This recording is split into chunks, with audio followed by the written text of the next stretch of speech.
Hello সুপ্রিয় দর্শক, সবাইকে মুক্ত পেশা কৃষি চ্যানেলের নতুন একটি প্রতিবেদনে স্বাগতম।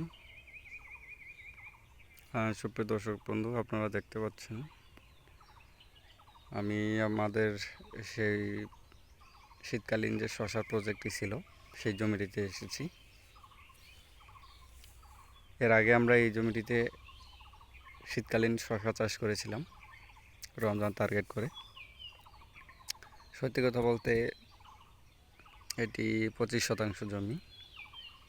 এই জমিতে আমার সর্বমোট খরচ হয়েছিল 30,000 টাকার মতো, কিন্তু দুর্ভাগ্যবশত একটা ভুল স্প্রের কারণে আমার এই প্রজেক্টটি থেকে আমি লাভ করতে পারিনি।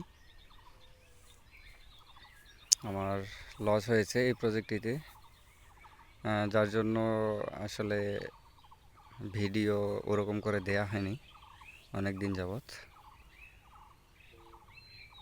তো আমার খরচ হয়েছিল 30,000, কিন্তু আমি শশা বিক্রি করতে পারছি সর্বোচ্চ 20 থেকে 22,000 টাকার মতো। তো এই প্রজেক্টটিতে আমি আবার নতুন করে চাষ শুরু করেছি। আমার মালচিং এবং এই মাচা সব কিছু আগের, নতুন করে শুধু আমি বীজ লাগিয়ে দিয়েছি এবং এই জমিটিতে আমি আবার নতুন করে শশা এবং সাথে বরবটি লাগিয়েছি। আপনারা দেখতে পাচ্ছেন একটা শশা গাছ, পাশেরটাতে বরবটি গাছ, আবার শশা গাছ, এরপরে আবার বরবটি গাছ, এরপরে আবার শশা গাছ, তারপরে আবারও বরবটি গাছ।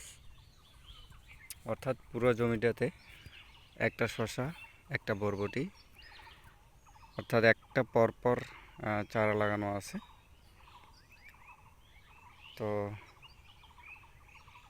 আজকে আমার এই ক্ষেতের বয়স চারা লাগানোর 12-13 দিনের মতো। আপনারা দেখতে পাচ্ছেন চারাগুলির অবস্থা। আমি একবার মাত্র এই জমিতে স্প্রে করেছি এবং একবার পানি সেচ দিয়েছি। হয়তো আগামীকালকে আবার পানি সেচ দিব।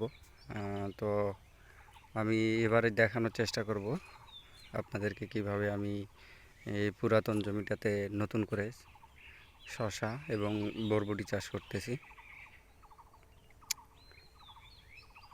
তো সবাই ভালো থাকবেন, আমরা আপডেট দেওয়ার চেষ্টা করব। সবাইকে ধন্যবাদ।